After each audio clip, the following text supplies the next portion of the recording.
MPSC वर जीवापाड प्रेम करणाऱ्या सर्व स्पर्धकांना माझा नमस्कार. अर्थशास्त्र म्हटलं की सर्वांना टेन्शन. इकॉनॉमिक्सचे कॉन्सेप्ट विचारू नका है ना. ऑलमोस्ट स्पर्धक टेन्शन मध्ये जातात. कोणतीही परीक्षा असो, MPSC असो, UPSC असो, बँकिंग असो, इकॉनॉमी म्हणला का टेन्शन. पण इकॉनॉमीचं टेन्शन तेव्हाच राहते जेव्हा याचे कॉन्सेप्ट क्लिअर होत नाही. आपल्याला कॉन्सेप्ट एकदा क्लिअर केले ना की याचा लोचा राहतच नाही. याच दृष्टिकोनातून आजचा टॉपिक आहे सूक्ष्म अर्थशास्त्र विरुद्ध स्थूल अर्थशास्त्र. हे अर्थशास्त्राचे सब्जेक्ट मॅटर्स आहेत, विषय घटक आहेत मायक्रो इकॉनॉमिक्स आणि मॅक्रो इकॉनॉमिक्स. हे एकदा समजले की आपल्याला ह्या विषयाचा आवाका समजून येतो. सोबत कधी काळी यावरही कधी असे झुम मध्ये असे प्रश्न विचारून घेते सुमडीमध्ये, आणि मग आपल्याला वाटतं अबे कुठून आला रे हा भावा, आणि मग काय समजत नाही. बरोबर आहे. छोटासा टॉपिक आहे, बेसिक कॉन्सेप्ट क्लिअर झाले की मोकळा, काही टेन्शन नाही. आज आपण ह्या मायक्रो इकॉनॉमिक्स आणि मॅक्रो इकॉनॉमिक्सच्या वादामध्ये दोघांचे अर्थ समजून घेऊ, दोघांचे महत्त्व समजून घेऊ, दोघांच्या मर्यादा समजून घेऊ अर्थशास्त्र विषय समजताना. आणि दोघही वेगवेगळे आहेत, स्वतंत्र आहेत की एकत्रित ते नांदू शकतात, हेही आज आपण समजून घेऊया. पण हे समजण्यापूर्वी दोन प्रश्न नेहमीचेच, कारण प्रश्न डोक्यात नाही तर परीक्षा डोक्यात नाही, आणि परीक्षा डोक्यात नाही तर रिझल्ट नाही. आणि आपण अभ्यास कशासाठी करतो? रिझल्टसाठी करतो. PhD साठी करतो का? नाही. मग चला दोन प्रश्न बघून घेऊया. पहिला प्रश्न, खालीलपैकी कोणता सिद्धांत स्थूल अर्थशास्त्रात मोडत नाही? नाही आहे, हा लक्षात ठेवा बरं. हे लई लोचे करणार आहे ते हो नाही, आणि मग आपल्या याच्या आपण लई पॉझिटिव्ह वागतो आणि होच्याच अँगलने बघतो ना, नाही विसरून जातो. असो. Which of the following theory is not part of macro economics? चार ऑप्शन्स तुमच्या समोर. आर्थिक कल्याण सिद्धांत, इकॉनॉमिक वेलफेअर थेअरी, उत्पन्न आणि रोजगार सिद्धांत, इन्कम अँड एम्प्लॉयमेंट थेअरी, वितरण सिद्धांत, डिस्ट्रीब्युशन थेअरी, आणि चौथा आहे चलन वाढ सिद्धांत, इन्फ्लेशन थेअरी. क्लिअर? चार ऑप्शन्स आहेत. कोणता सिद्धांत हा स्थूल अर्थशास्त्रात मोडत नाही? पहिला प्रश्न. दुसरा प्रश्न, अचूक विधाने शोधा. Find out a correct statement. दोन विधाने दिलेले आहेत. सूक्ष्म अर्थशास्त्र अर्थव्यवस्थेमध्ये पूर्ण रोजगार स्थिती असते असे मानते. Micro economics considered full employment in the economy, म्हणजे इकॉनॉमीमध्ये पूर्ण रोजगार असतो बाबा असं मानतं. स्थूल अर्थशास्त्र वृद्धी आणि स्थिरतेमधील दीर्घकालीन प्रक्रियेचे विश्लेषण करते. मॅक्रो इकॉनॉमिक्स जे आहे, वरचं मायक्रो, खालचं macro. Macro economics deals with the long term pattern of growth and stability. आता याच्यासाठी तुम्हाला चार ऑप्शन दिले आहेत. डोक्यात फिट प्रश्न आता याच्या सहित आपण समजून घेऊया की सूक्ष्म अर्थशास्त्र आणि स्थूल अर्थशास्त्र म्हणजे नेमकं काय. ओके. तर अर्थशास्त्राचे दोन भाग, सूक्ष्म अर्थशास्त्र आणि स्थूल मायक्रो इकॉनॉमिक्स आणि मॅक्रो इकॉनॉमिक्स. आता हे दोन्ही शब्द जर बघितले तर हे ग्रीक शब्दापासून आलेले आहेत. कोणत्या? ग्रीक. इकडे आहे मायक्रो मीन्स स्मॉल, स्मॉल, आणि इकडे आहे मॅक्रो. मॅक्रो म्हणजे लार्ज, लार्ज है ना, म्हणजे बृहद, मोठा आणि कमी अशा प्रकारचा आपल्याला दिसून येतं. सूक्ष्म अर्थशास्त्र म्हणजे छोटं, मायक्रो. ठीक आहे. तर अशा प्रकारे कुठून आलेला आहे? ग्रीक ह्या भाषेतून आलेला आहे. ॲडम स्मिथ भाऊ जेव्हा आला ना, त्या ॲडम स्मिथ भाऊनं वेल्थ ऑफ नेशन पुस्तक लिहिलं 1776ले. ढासू एकदम जबरदस्त माहोल पिटून टाकला आणि सांगितलं अर्थशास्त्र ही स्वतंत्र फील्ड आहे रे बाबा, याले डिस्टर्ब करायचं नाही, इकॉनॉमीला हात लावायचा नाही, पोप लोक तुम्ही तिकडे वारे फालतूचे, तुम्ही तुमचा धर्म तिकडे ठेवा, अर्थव्यवस्था जी आहे ती स्वायत्त आहे, स्वायत्त संस्था आहे, तिला डिस्टर्ब करायचं नाही, इट्स अ ऑटोनॉमस सिस्टीम.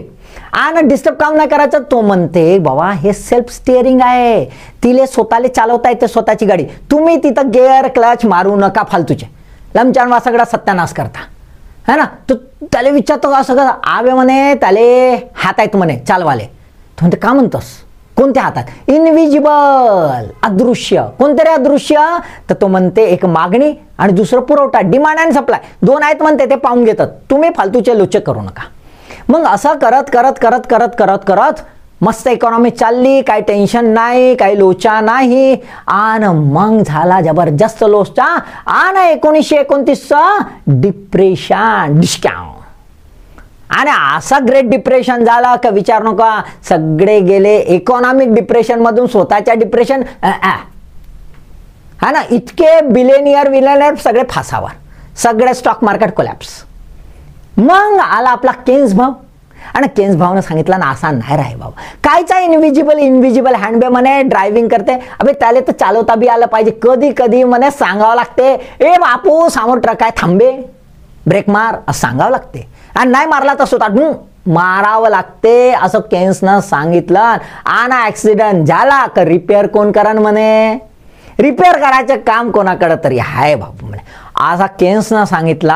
आणि केन्सनं मग वेगळी थेअरी लिहिली, आणि अशा प्रकारे आपल्याला काय दिसते, नवीन कॉन्सेप्ट उद्यात आला, आणि तो म्हणजे मॅक्रो इकॉनॉमिक्स. म्हणून याच्या पूर्वीच्या व्हिडिओमध्ये पाहिला का, पूर्वीचा व्हिडिओ, त्याच्यामध्ये मी सांगितलं होतं केन्स भाऊ फादर ऑफ मॅक्रो इकॉनॉमिक्स असा सांगितला होता, केन्स भाऊ फादर ऑफ मॅक्रो इकॉनॉमिक्स. आता हा जो केन्स आहे ना, त्याच्या थेअरीच्या नुसार या फेजले म्हणजे मॅक्रो इकॉनॉमीला काय म्हणते, केनेसियन रिव्होल्युशन बी म्हणते.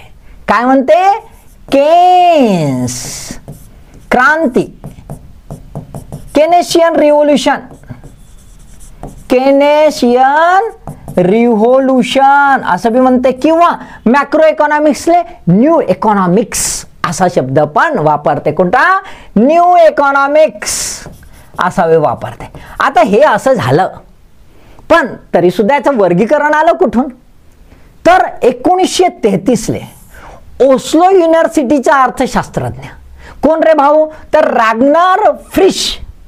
हा का म्हणते भाऊ, म्हणते आपण वर्गीकरण करू. त्यानं केलं वर्गीकरण पहिल्यांदा, आणि सांगितलं मायक्रो इकॉनॉमी आणि मॅक्रो इकॉनॉमी हे दोन विलग आहेत रे बाबा, याचं वर्गीकरण करता येते. तर पहिल्यांदा वर्गीकरण कोण केलं, रॅग्नर फ्रिशनं करून टाकलं ओस्लो युनिव्हर्सिटी. त्यानं वर्गीकरण तर केलं, लमच्यानं वापरलं नाही. मग पहिल्यांदा कोण वापरला, तर पेटर डी वोल्फ या जो आहे यानं आपल्या पेपरमध्ये पहिल्यांदा मायक्रो इकॉनॉमिक्स हा शब्द वापरला 1941ले. मग याच्या पूर्वी काय, तर पहिल्यांदा त्याला मायक्रो डायनामिक्स म्हणायचं, तर मग मायक्रो डायनामिक्सच्या जागी मायक्रो इकॉनॉमिक्स असा वायानं वापरून दिला. पेटर डी वोल्फनं पहिल्यांदा शब्द वापरला, वर्गीकरण मात्र आधीच झालं होतं. लक्षात आलं का, ठीक आहे. तर आपल्याला असं लक्षात येतं थोडासा असा इतिहास आहे याचा, कुठून पैदा झाला, काय झाला. आता आपण याला थोडंसं कॉन्सेप्च्युअल याच्यात समजून घेण्याचा प्रयत्न करूया, की मायक्रो म्हणजे काय आणि मॅक्रो म्हणजे काय. सोपा उदाहरण, ठीक आहे, एकदमच मस्त.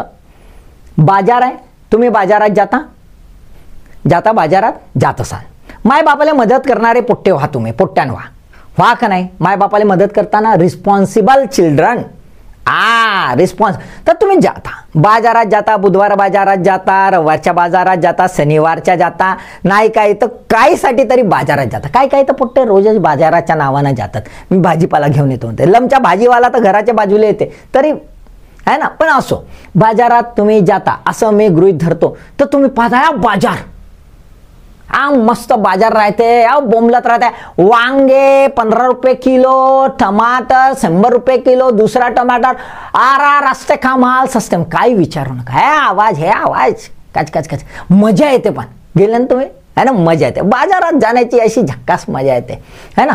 बाजारात जाताना आता तुम्ही गेले, जाता जाता बाजारात बाहेरूनच असे तुम्ही पाहता, छान मला बाजार तर जबरदस्त भरला बाबा, है ना. लवकर जाता का, लवकर गेला तर भरला नाही राहिला, आमच्या मजा नाही, भरला रे बाबा मजा. हा, मग बाजारात गेल्यावर खूप बाजार दिसते. मग आपण बाहेरूनच असं आकलन घेण्याचा प्रयत्न करतो. आकलन काय असन बरं टमाटरचा भाव. मग कोणीतरी, काका आज टमाटर कसे. बे पोट्ट्या विचारू नको बे, 100 रुपये किलो.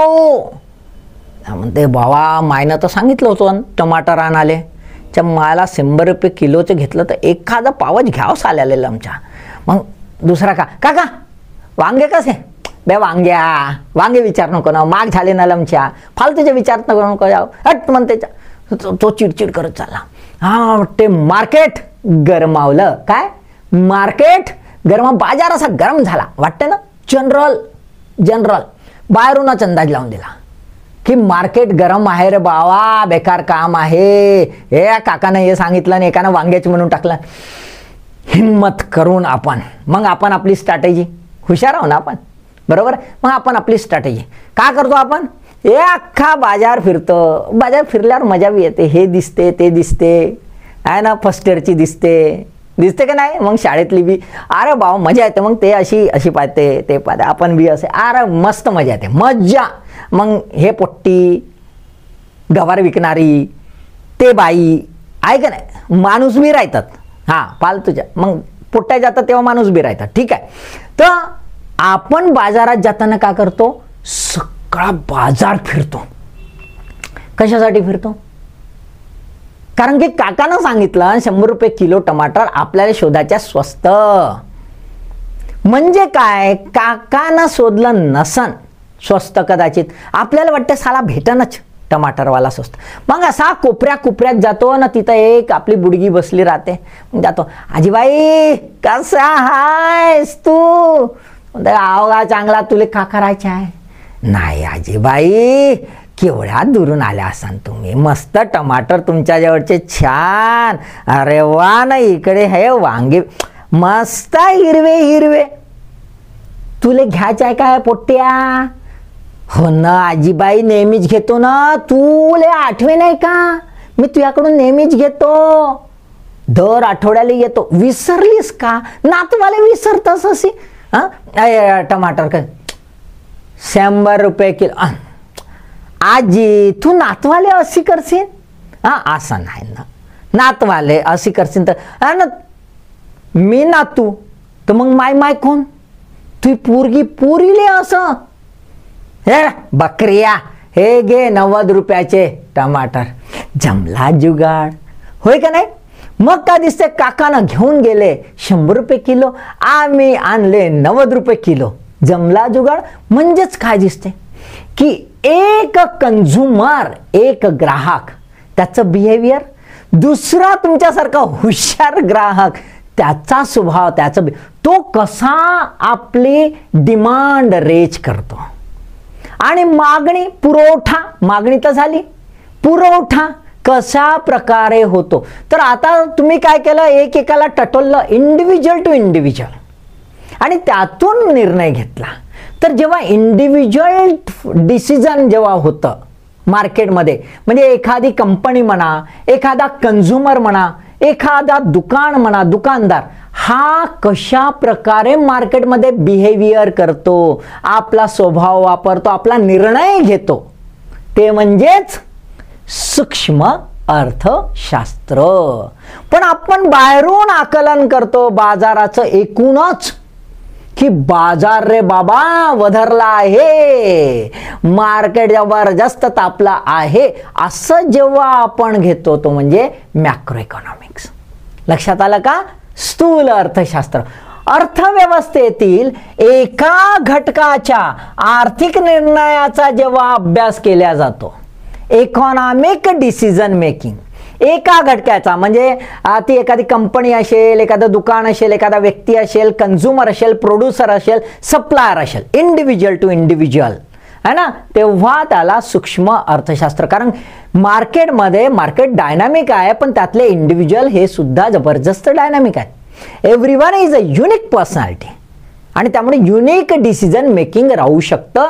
त्याचा अभ्यास म्हणजे एकदमच कशाचा अभ्यास करतो हा, मग बॉटमचा अभ्यास करतो, एकदमच तळागाळाचा अभ्यास करतो. तळागाळाचा अभ्यास करणारा सूक्ष्म अर्थशास्त्र.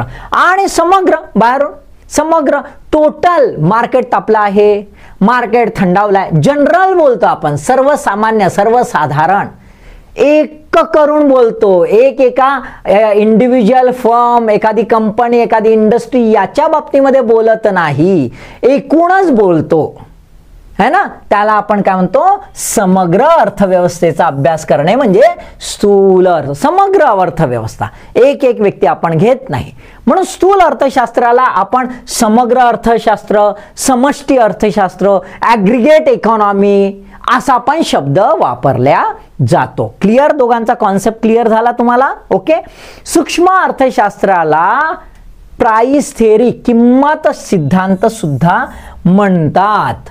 प्राइस थेअरी किंवा किंमत सिद्धांत हे वस्तूची व्हॅल्यू आणि त्याचं डिमांड, त्याची मागणी याचा तारतम्य घेण्याचा प्रयत्न करतं, म्हणून हे किंमत सिद्धांत. आणि इथे इन्कम थेअरी, उत्पन्न सिद्धांत म्हणजे मार्केटला एकूणच इन्फ्लुएन्स कसं होतं आणि त्याच्यातले चढ उतार कसे, उत्पन्नाची निर्मिती कशी, त्याचा वाढ वृद्धीवर कसा परिणाम याचा अभ्यास होता. म्हणून याचा सिद्धांत, मेजर सिद्धांत कोणता आहे, इन्कम थेअरी, उत्पन्न सिद्धांत. क्लिअर क्लिअर, ठीक आहे.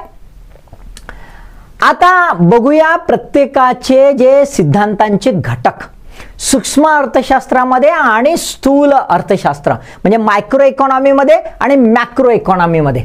बघा याच्यामध्ये 3 आपल्याला सिद्धांत, मुख्य सिद्धांत दिसतात. उत्पादन किंमत, प्रोडक्ट प्राइसिंग थेअरी आहे.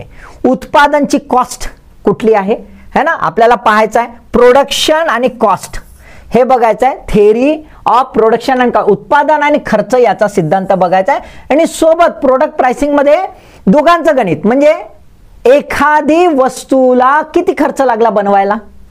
से एक्झाम्पल 100 रुपये लागला तर हा प्रॉफिट घेऊन म्हणजे 110 ला विकायचा तरी प्रयत्न करेल. पण मागणीचा सिद्धांत, थेअरी ऑफ डिमांड, डिमांड आहे का, मागणी कशी निर्माण होते, मागणी नशा सप्लायला काय, कारण कुत्र विचारणार आहे, बरोबर आहे. तर हे बॅलन्स व्हायचं ते जे थेअरियायझेशन असतं ते आहे प्रोडक्ट प्राइसिंग. हा पहिला थेअरी.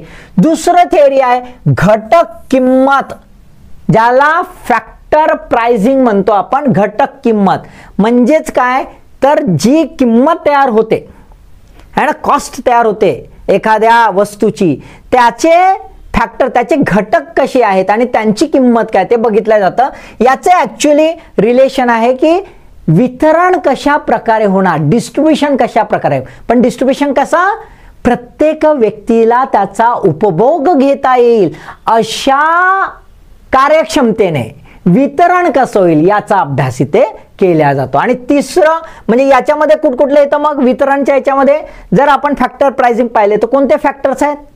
पहिला फॅक्टर आहे वेजेस, मजुरी. दुसरा आहे रेंट, भाडे. तिसरा आहे इंटरेस्ट, व्याज. आणि चौथा आहे प्रॉफिट, नफा. हे फॅक्टर जे आहे याचा अभ्यास इथे केला जातो. वेजेस म्हणजे काय, म्हणजे आपण जर मजुरी म्हणजे काय पकडलं तर मजुरी म्हणजे सिंपल असं की एखाद्याने सेवा दिली असेल, कुठे कार्य केलं असेल, इकॉनॉमिक फॅक्टरमध्ये मदत केली असेल, त्याच्या बदल्यात त्याला मोबदला जो मिळाला ती झाली मजुरी. सेल्फ एम्प्लॉयमेंट मधून त्यांनी कमवले ती मजुरी नाही. दुसरं झालं रेंट, भाडे.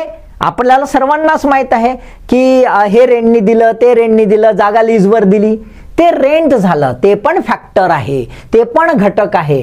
इंटरेस्ट, व्याज.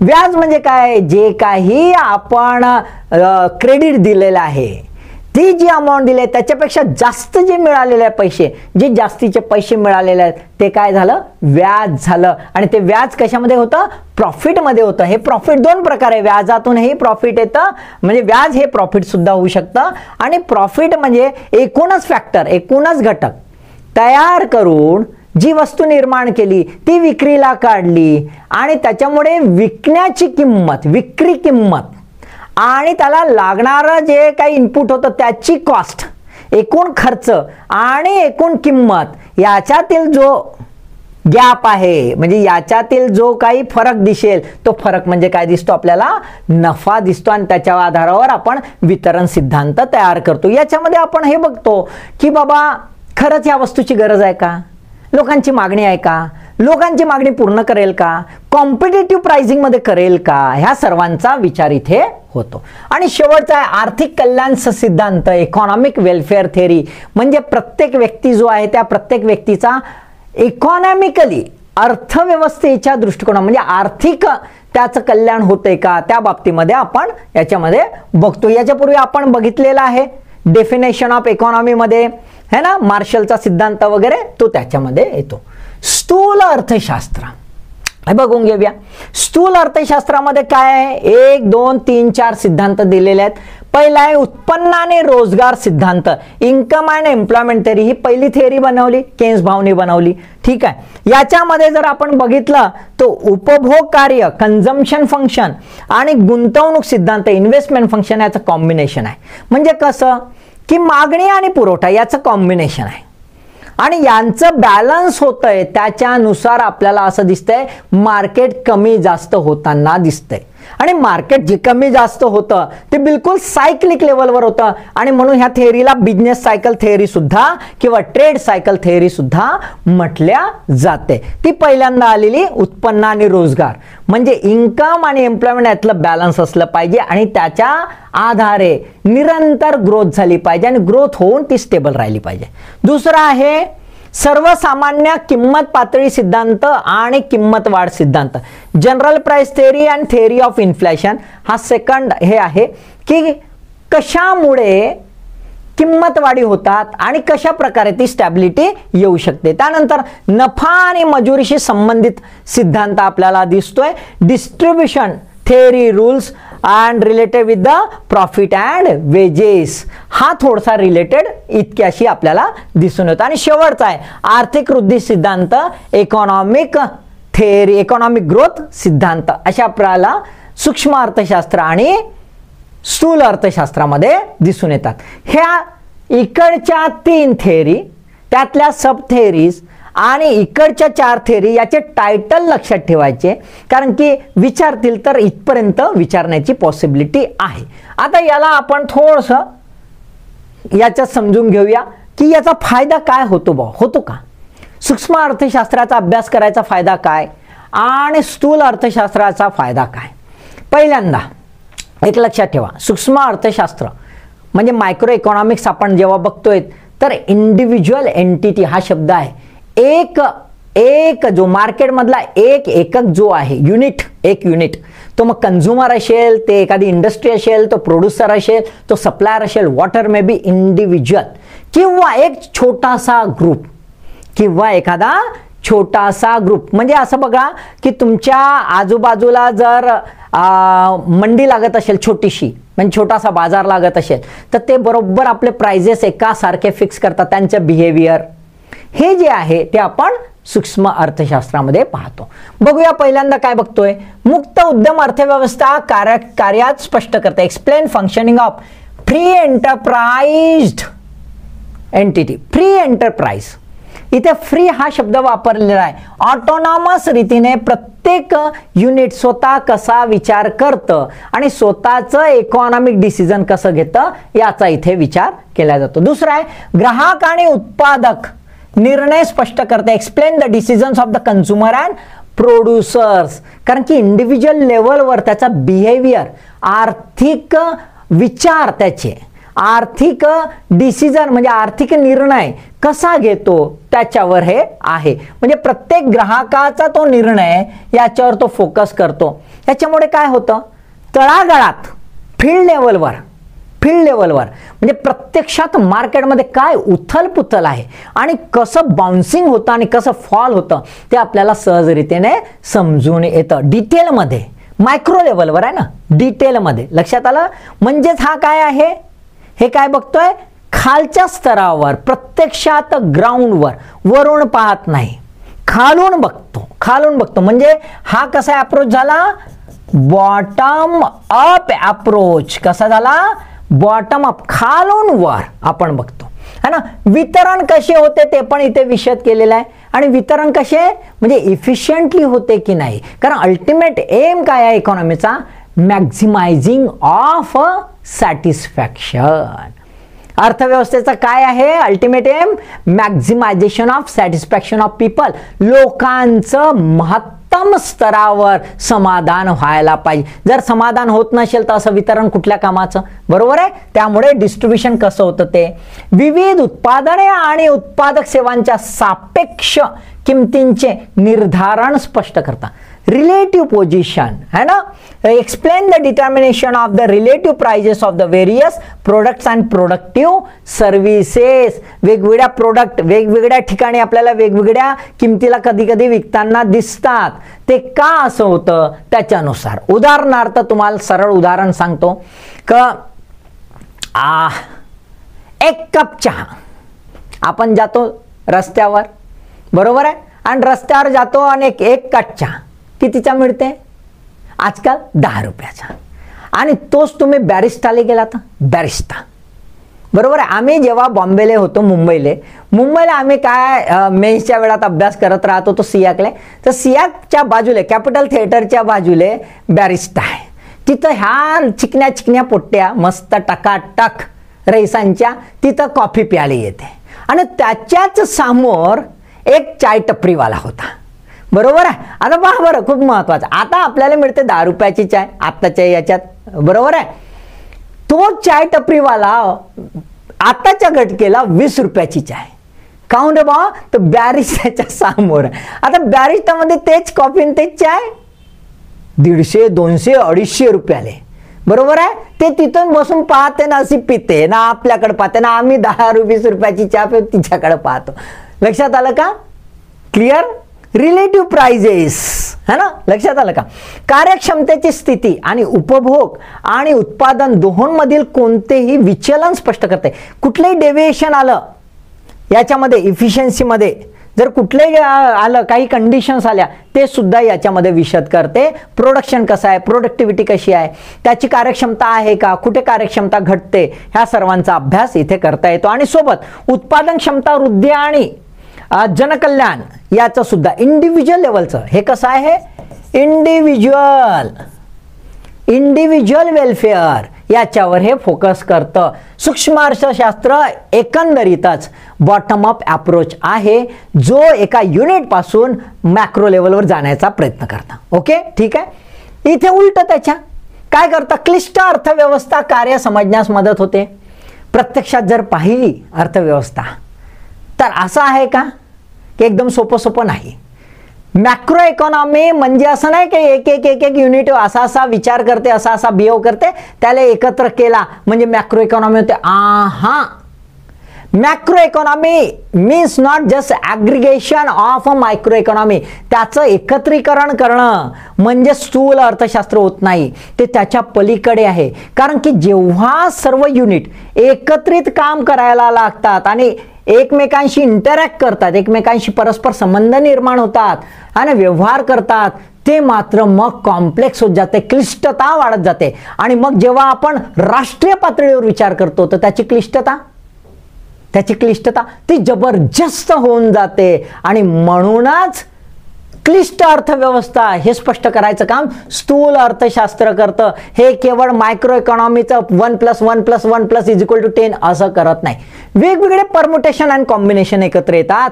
एक नखरा, वेगळा नखरा, हा म्हणते 10 रुपये विकीन, तो म्हणते 20 रुपये, तो म्हणते बापू तू 10 रुपये विकायला लागला तर तुले तर त्या फिकीमधूनच काढून फेकतो. मग त्यांचे कार्टेल आणि हे सर्व भानगडी एकत्रित अभ्यास जेव्हा केला जातो स्थूल अर्थशास्त्रात होऊ शकते, म्हणजे याची मदत होते.